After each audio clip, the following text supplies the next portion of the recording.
Assalamualaikum. We are from Group MBA 1113D. Today, our group will present about inflation and unemployment in Venezuela. Let me introduce our group members. My name is Nasabrina binti Muhammad Rosman and my metric number is 2024783975. My name is Nur Ramza binti Srajuddin. My metric number is 2024530139. My name is Nur Emilia binti Harif. My metric number is 2024573519. My name is Nur Azin Natasha binti Muhammad Nazri and my matrix number is 2024913011. Lastly, my name is Nur Emilia Balkis binti Shamsul Nizam. My metric number is 2024924473. Once, Venezuela was one of the richest countries in Latin America, thanks to its vast oil wealth. However, over the past decade, it has faced a massive economic collapse. Hyperinflation has made its currency nearly worthless, and basic goods are now unaffordable. Millions have lost their jobs and property is everywhere. Many professionals now sell goods on the street just to survive. In short, Venezuela's story is no longer about prosperity. It's about struggle, resilience, and the human cost of economic failure. Types of inflation.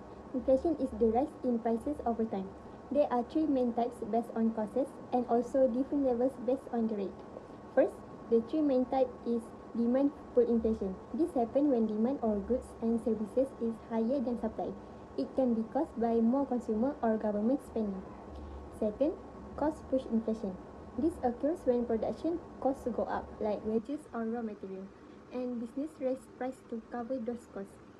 Lastly, bull-in inflation. This happens when people expect price to keep rising, workers ask for higher wages, and businesses raise prices again, creating a cycle. Now I'm going to explain about the effect of inflation. Inflation is a general rise in prices and a decline in the purchasing power of money. It has several key effects, including reduced consumer purchasing power, shift in distribution, impacts on savings and investments, challenges for business and international trade. The most obvious effect is reduced purchasing power. A. Erosion of savings. As prices rise, the value of money saved in the bank decreases over time. B. Higher cost of living. Daily essentials like food, housing, and transport become more expensive. C. Fixed income struggles. For retirees or others with fixed income, inflation can be very difficult. D. Wage pressure. Wages might rise but usually not fast enough to match inflation. Next, inflation also redistributes wealth. A. Favors debtors. Debtors benefit because they repay their loans with money that's worth less. B. Hurts creditors. Lenders lose out because the money they get back has less value. C. Tax impact. People may be pushed into higher tax brackets even if their real income hasn't grown. Inflation also affects savings and investments. Next, income hasn't grown. Inflation also affects savings and investment. A. Lower real returns. Investment returns may appear high, but their real value drops after adjusting for inflation. B. Less saving. When people feel inflation, they may avoid saving money. C. Rising asset values. However, inflation often increases the value of assets like gold or property. Next, I will talk about how to overcome inflation by theory. Governments and central banks fight inflation using fiscal and monetary policies. Monetary policy adjusts interest rates to influence spending, while fiscal policy changes taxes and spending. Supply-side measures like infrastructure, investment also help by increasing production. Monetary policy is handled by the central bank. A. Higher interest rates. Raising rates makes borrowing more expensive, which slows down spending. B. Money supply control. Limiting the amount of money in the economy helps reduce inflation. C. Inflation targeting. Setting targets like a 2% inflation rate helps guide decisions. Fiscal policy involves the government adjusting its spending and taxes. A. Cutting spending. Less spending reduces demand and helps lower prices. B. Raising taxes. Higher taxes reduce people's disposable income, slowing inflation. C. Government borrowing. Borrowing too much can increase money supply, so managing it is important. Finally, supply-side policies aim to boost production, which helps control inflation in the long term. A. Deregulation. Reducing unnecessary rules encourage more business activity. B. Tax cuts. Lower taxes for business can reduce costs and increase output. C. Infrastructure investment. Better roads, ports, and energy systems reduce production costs. D. More competition. Encouraging competition helps bring down prices and improve equality. Soaring inflation in Venezuela. Venezuela faced hyperinflation starting in 2016, where prices doubled every 18 days. This was part of a bigger political and economic crisis. Savings lost value fast, so many people stopped using the local currency and switched to US dollars. Wages couldn't keep up with rising price even after salary increase. Many workers still couldn't afford basic needs like food or medicine. Purchasing power dropped sharply. Goods were hard to find or too expensive. Some people had to sell items or smuggle just to survive. In short, hyperinflation deeply affects people's daily lives and destroys trust in the economy. Thank you. Causes of inflation in Venezuela. Venezuela's hyperinflation is primarily caused by a combination of factors, including excessive money printing to finance government spending and a decline in oil production and revenue. Excessive money printing. The Venezuelan government has relied heavily on printing money to finance its spending, particularly to cover budget deficits. This has led to a massive increase in the money supply, far exceeding the growth in the supply of goods and services, thus driving up prices. Decline in oil production and revenue. Venezuela is heavily reliant on oil exports for revenue. A significant decline in oil production and a drop in global oil prices have severely impacted the government's ability to generate income, further exacerbating the need to print money to cover expenses. Issue related to analysis inflation for the country. The primary issue with analyzing inflation in Venezuela is its hyperinflationary environment, which make accurate measurement and analysis exceptionally challenging. This extreme inflation, coupled with economic instability and political factors, significantly impact the country's economy and its citizens. Firstly, hyperinflation. Venezuela has experienced hyperinflation, with annual inflation rates reaching extremely high level, even exceeding 18,000% in some period. Secondly, economic instability. Venezuela's economy has been in decline for years, with a significant decrease in GDP and a struggling oil industry. Lastly, political factors. The political climate in Venezuela is highly polarized, with ongoing tensions between the government and the opposition. Now I will explain about theory of employment in Venezuela. Venezuela jobs market is shaped by several key factors. The country relies heavily on the oil industry, making it vulnerable to global price change. Labor laws strongly protect workers' rights with a high minimum wage and benefits like severance pay. But challenges remain. High inflation and a large informal sector continue to affect job stability and income level. Let's look at the key aspect of employment in Venezuela. We have three key, and now I will explain. For number one is dominance of the oil sector. Venezuela economy is heavily dependent on the oil industry, making it susceptible to global oil price fluctuation. Number two is pro-employee labor law.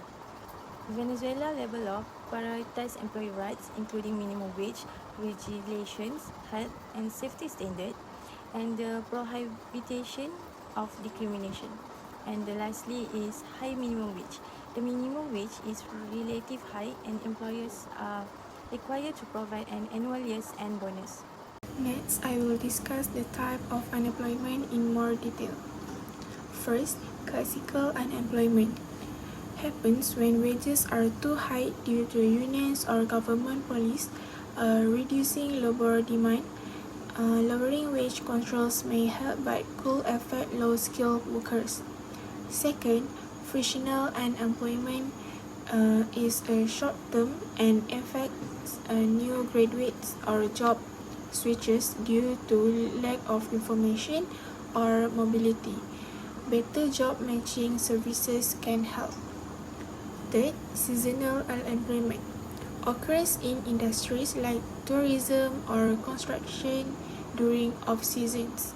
Promoting alternative jobs can reduce this. Next, structural unemployment happens when industries decline or technology change makes skill outdated.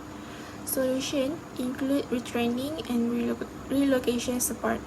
Technological unemployment is caused by new technology replacing human labor. Reskilling programs can help. Lastly, cyclical unemployment happens during economic downturns when demand falls and companies cut jobs. Government spending policies can help boost demand. Therefore, we go to policy to overcome unemployment. We have two policies, which is fiscal policy and monetary policy.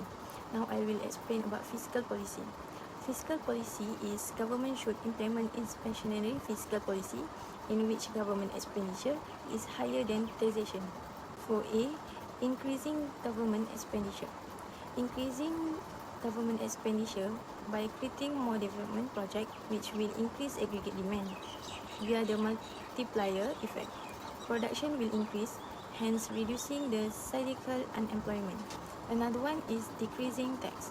A decrease in tax, such as a reduction in excise tax, service tax, sales tax, income tax, or corporate tax, will increase the consumption of goods and services, and also induce investment, hence aggregate demand and production will increase, reducing the cyclical unemployment. Last but not least is monetary policy. Government should implement expansionary monetary policy to increase money supply using the following instrument. A is open market operation. The central bank buys government securities to increase money supply, boosting consumption, investment and production, so helping reduce cyclical unemployment. And last one is lowering the required reserve ratio. Reducing the reserve ratio allows banks to lend more, increasing money supply to boost economic activity and reduce unemployment. Next, I will explain unemployment issue by theory in details. Unemployment issue by theory country. First, hyperinflation and economic mismanagement. Oil dependency, falling oil price and mismanagement cause economic collapse. Price control, government price caps led to shortage and supply issue. Hyperinflation, money printing devalued the Bolivar worsening living costs and business operation. Second, structural issue. Large informal sector, many work in low pay, low productivity informal jobs. Labor market distortion, wage caps and mobility limits reduce job creation. Skills mismatch, worker skills don't match available job needs. For number 3, political instability. Political polarization, instability and unrest scare off investor and slow growth. Human rights violations, abuses and lawlessness drive people to flee and businesses to shut down. Number 4, the crisis effect. Poverty, many struggle to afford basic needs due to the crisis. Migration, millions have left Venezuela seeking better opportunities. Long-term unemployment, extended crisis force many out of the workforce permanently. The last one, theoretical perspective, Keynesian unemployment, low oil prices and poor management reduce demand causing job loss. Structural unemployment, skill mismatch and a large informal sector limit job opportunities. Classical unemployment, government wage and price controls disrupted labor market balance. In conclusion, Venezuela crisis is driven by hyperinflation and unemployment, making everyday life a struggle for millions. As a result, families cannot afford basic needs and many have been forced to leave the country.